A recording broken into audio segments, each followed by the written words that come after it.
코로나 시대, 코로나19 시대 2년 차를 맞았습니다. 우리 지금 살고 있는 사람들은 어떻습니까? 매일같이 마스크를 끼고 또 뭐 거리두기 이런 것들 때문에 지금 살면서 굉장한 답답함을 많이 느끼고 계시죠. 그런데 저는 여기에서 한번 철학적인 질문을 한번 던져볼게요. 우리는 이 락다운 2년 차에 굉장히 불편하다, 막 백신 빨리 맞아야 된다, 이게 빨리 해결됐으면 좋겠다, 그렇게 얘기를 하지만 동물은 어떻습니까? 우리가 집에서 키우는 동물이 아니라 가축이라고 불리는 농장에서의 동물들은 이미 태어날 때부터 락다운의 삶을 살고 있죠. 거기에 갇혀서 나오지 못합니다. 살처분이라고 뉴스에서 많이 들으셨을 거예요. 오늘도 인근 지역에서 예방적 살처분이 진행됐습니다. 엄청난 양의 가금류가 살처분되고 있습니다. 2만여 마리의 돼지가 살처분된 것으로 집계됐습니다. 대부분 뉴스에서 살처분 그렇게 얘기만 하지 이게 어떻게 진행이 되고 혹은 그냥 살처분 하나보다 그렇게 넘어가는 분들이 훨씬 많다는 거죠.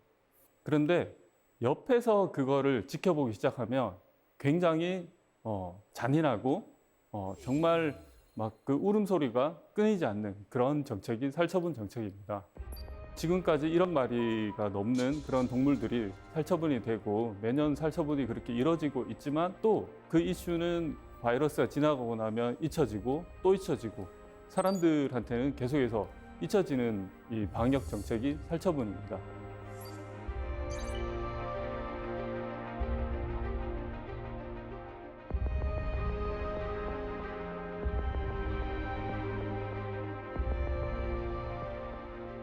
살처분은 그러면 어떤 정책일까요? 단순히 그냥 병에 걸렸으니까 죽여서 차단한다. 그런 정책일까요? 그러면 왜 그렇게 많이 죽일까요? 그만큼 그 바이러스에 걸린 동물들이 많아서 전부 다 죽여서 차단하는 그런 정책일까요? 결론부터 말씀드리자면 그렇지 않습니다. 병에 걸리지 않아서 죽는 동물들이 훨씬 더 많습니다. 그거를 우리는 예방적 살처분이라고 그렇게 얘기를 하죠. 즉, 한 농장에서 발병 사례나 바이러스가 검출이 되면 그 농장 주변에 있는 동물들을, 동종의 그 동물들을 다 죽여서 바이러스가 전파되는 것을 막는 게 살처분이라는 방식입니다. 자, 우리나라에서는요, 이거를 법으로 정해놨는데요. 일종 가축 전염병이라고 해서 우역, 우패역, 구제역, 돼지열병, 아프리카 돼지열병, 그리고 고병원성 조류 인플루엔자에 대해서 살처분을 신속하게 하도록 이렇게 되어 있습니다. 어느 한 곳에 발병 사례가 있으면 그 발병 사례가 그 주변에 500m, 1km, 3km 안에 있는 농장의 동물들을 다 죽여버리거든요. 그런데 예방적 살처분이라는 것은 멀쩡한 동물을, 그러니까 아프지 않은 동물을 그냥 퍼지지 않게 하기 위해서 미리 죽인다는 거잖아요. 이건 좀 너무한 거 아닌가요? 실제로 70%, 80%의 동물들은 그냥 그 길목을 차단하기 위해서 그 주변에 산다는 이유만으로 죽임을 당하고 있는 겁니다. 그래서 저는 이 살처분 문제에 대해서 한번 의문을 제기를 해봐야 되겠다, 그렇게 생각을 했었습니다. 제가 이 그 살처분 문제를 가지고 첫 번째 여정을 떠난 곳은 영국의 세계 최대의 무덤이 있는 와치트리라는 그 공원으로 갔었습니다.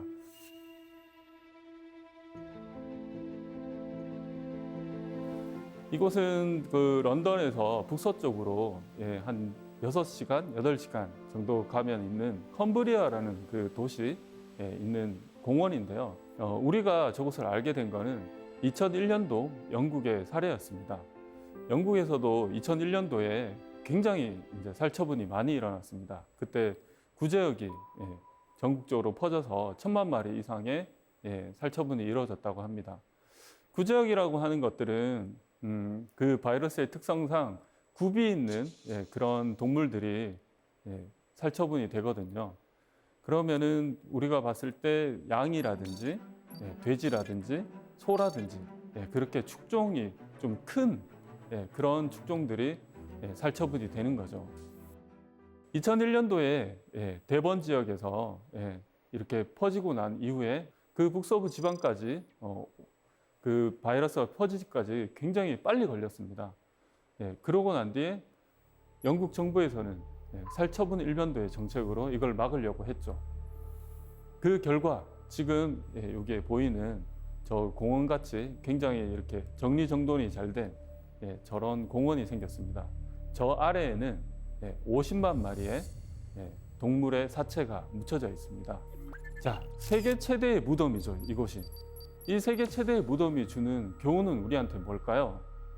단순히 그냥 50만 마리가 묻혔어? 안 됐네?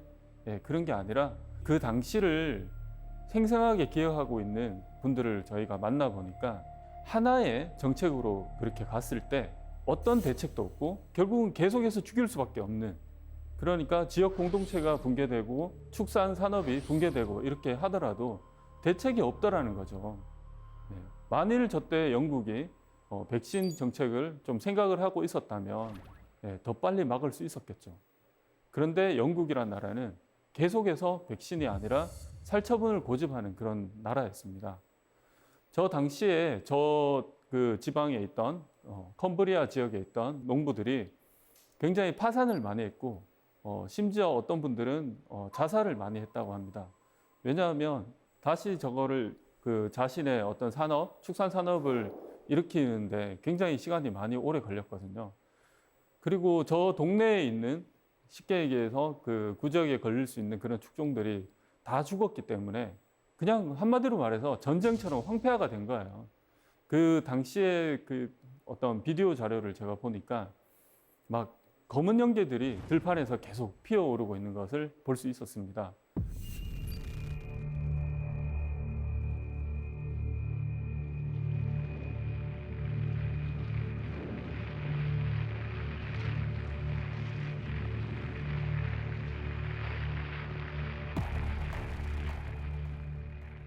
이 살처분이라는 게 도대체 언제부터 시작이 됐을까? 그런 질문을 많이 받습니다. 16세기 정도부터 우역이라고 하는 그 소의 급성 질병이 돌기 시작했는데 그게 18세기에 들어서 유럽 전역에 퍼지게 됩니다. 근데 이 우역이라는 병은 치사율이 80% 이상, 90% 이상 소가 바로 죽어버리는 굉장히 무서운 질병이었습니다. 그래서 18세기에 로마에서 이거를 어떻게 해결하지? 고민하던 찰나에 조반니 마리아 란치시라고 하는 교황의 주치의, 그러니까 의사였습니다. 그래서 교황이 저분에게 이거를 어떻게 해결하지? 어떻게 해결해봐라 라고 미션을 주니까 계속해서 곰곰이 생각하다가 그 전까지는 이 소들을 어떻게 치료할까, 어떻게 살릴까, 그런 것들을 연구를 하다가 이 사람은 획기적으로 그런 생각을 하죠. 차라리 빨리 죽여서 길목을 차단하면 어떨까. 그게 살처분 정책의 시작입니다. 그렇게 로마에서 이게 길목 막기처럼 미리 죽여서, 숙주를 죽여서 바이러스가 퍼지지 않도록 그렇게 만들기 시작하니까 이게 어느 정도 효과가 있는 거죠. 그래서 이 정책이 로마에서 시작돼서 그 다음에 영국으로 넘어갑니다. 영국에서는요, 이거를 국가가 이제 정책화시키고 시스템화시키는 그런 작업을 합니다. 그래서 이 살처분 정책의 시작은 로마였지만 이거를 시스템화시키고 국제 표준으로 만든 거는 영국이라는 나라의 어떤 그 함의가 숨어 있습니다. 사실 우역이라는 질병은 치사율이 굉장히 높아서 이것 때문에 국가의 기반이 흔들리고 존립이 흔들리기 때문에 이거는 빨리 막아야 된다. 그렇게 생각할 수 있겠죠. 그런데 지금 우리나라의 법을 봐도 우역 이외에도 구제역이라든지 조류인플루엔자라든지 또 작년에 우리나라에 상륙한 ASF라는 그런 질병에도 다 살처분이 표준이 됐습니다. 왜 다른 질병에도 살처분이 다 표준이 되었을까요?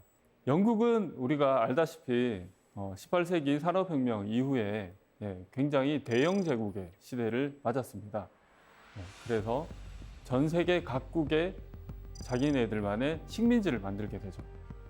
거기에서 구제역이 돌면 영국은 거기에 가서 살처분이라는 것을 보여주는 겁니다. 거기에는 두 가지 함의가 있습니다. 첫 번째는 굉장히 잔인한 이 정책을 보여줌으로 인해서 본인들이 그 나라를 통제하기 좀 더 쉽게 그런 것들을 보여주고, 두 번째는 이 살처분을 통해서 구제역이 컨트롤 된다라는 게 한 번씩 보여줄 때마다 식민지 나라 그 국가 국민들이 저기는 뭔가 발전된 나라야 라는 그런 것들을 심어줄 수 있겠죠.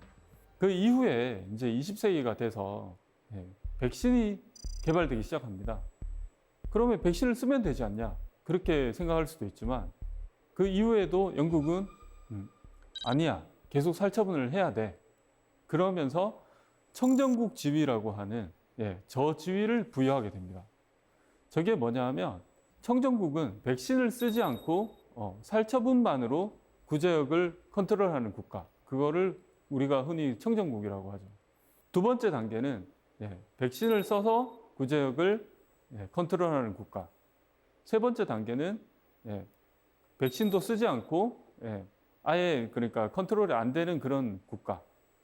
그런데 이 세 가지 스테이지가 있는데 영국은요, 그 스테이지별 있는 그 안에 있는 나라들끼리만 무역을 하겠다.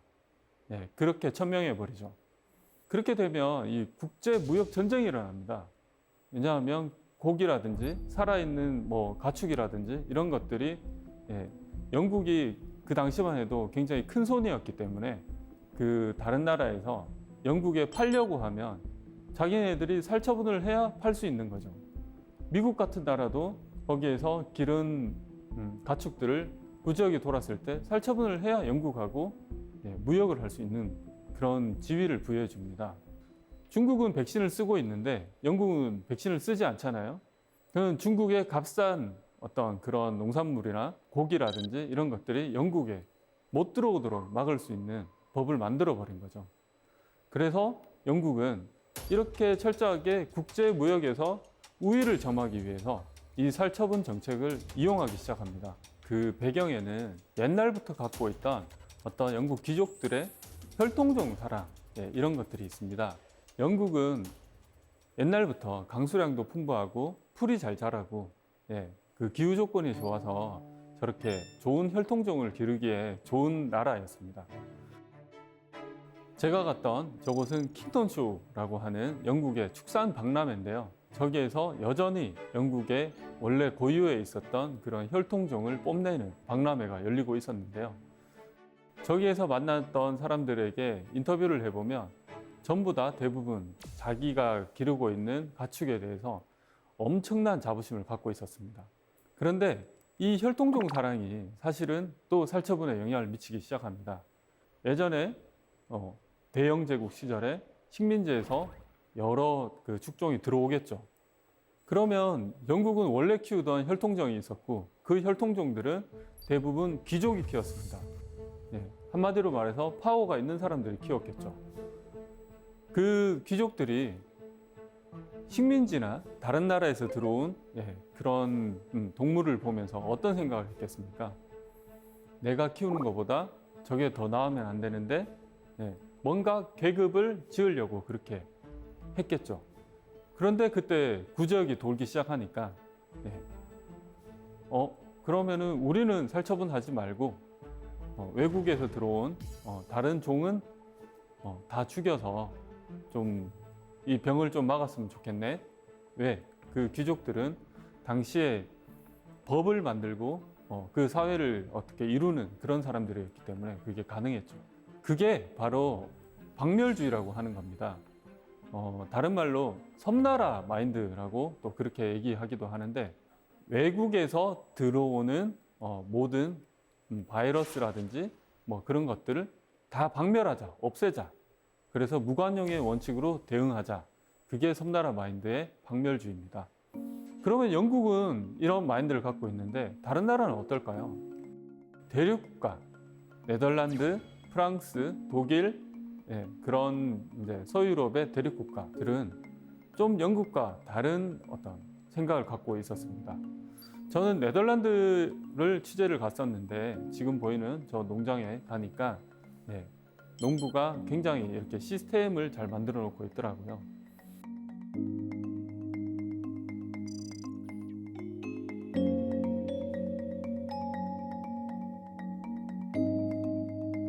첫마디로 물어봤습니다. 여기도 구제역이 돈 적이 있죠.